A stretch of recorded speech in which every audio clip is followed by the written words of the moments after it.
Hello po. Ngayon naman po ay tuturuan ko po kayo kung paano po mag-repair ng electric drill. Ano po? So, pagka pinindot nyo po yung button niya, tayo pong umikot, ay pwede po nating repairin. Ano po? Pwede po nating i-repair. So, ngayon po ay bubuksan natin yung electric drill. So, nadyan po yung mga tornilyo niya. So, lahat po ng tornilyo niya ay kakalagin lang po natin para po ma-access po natin yung sa loob. So hindi po basta-basta nasisira ang electric drill. So kahit kayo po ay kaya nyong repair ito. So ngayon po ay ito at nabuksan na po natin. Ayan, ganyan lang po yung pagbubukas. Natanggal na po natin yung ating mga tornilyo, yung mga screw, tapos buksan po natin. So ang una pong i-check dito ay yung pong kable niya. Ano po? Yung kable po niya, yung continuity test po. Magmula po sa plug hanggang dun sa may push button switch. At dun sa push button switch po ay dapat may continuity po yun. Buo po yung linya para malaman po natin. So pagkatapos po nun, pagka okay po yung linya ay ito naman po ang checkin natin, ito pong brush niya. Ayan, pinapakita ko po sa inyo. May brush po siya dun.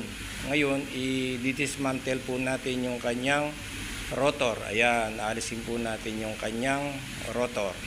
So, ang gagawin nyo po ay hilahin nyo lang po yung rotor. Ayan, naalis na po yung kanyang rotor.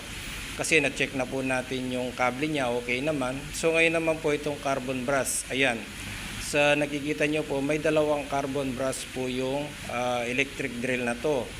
Isa sa taas at isa sa ibabaw. So, ang nakita po natin, tignan nyo po ito, ay okay naman po yung sa taas. Ay, biglang nahulog. Sorry po, nahulog. At yung pangalawa naman po, ayan, titignan po natin. Ito po yung isa ay nag-stuck po. Ibig sabihin po, hindi dapat po kasi yung carbon brass na yan, pag pinindot mo, bumabalik siya. Pag hindi po siya bumabalik, ibig sabihin po, nawawala yung contact niya doon sa rotor. Ano po? Ayan. So, ang gagawin nyo lang po, lagyan nyo po ng konting oil para po maging free po siya. Pwede po siyang tawag dito, maluwag po siya. Dapat kasi yan tumataas, tumababa. Ano po?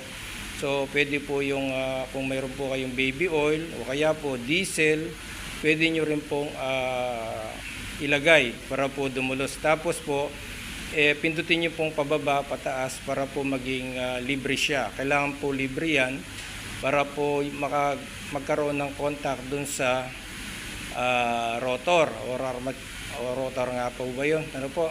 So yan na nga po at linubricate po natin. Yun lang po yung naging sira ng electric drill na to. Ano po? Sana po makatulong po ito sa mga gustong mag-repair. Ayan, at ginagamit na po natin siya ngayon. Muli po, maraming salamat at sana nakatulong po itong DIY repair. Ano po?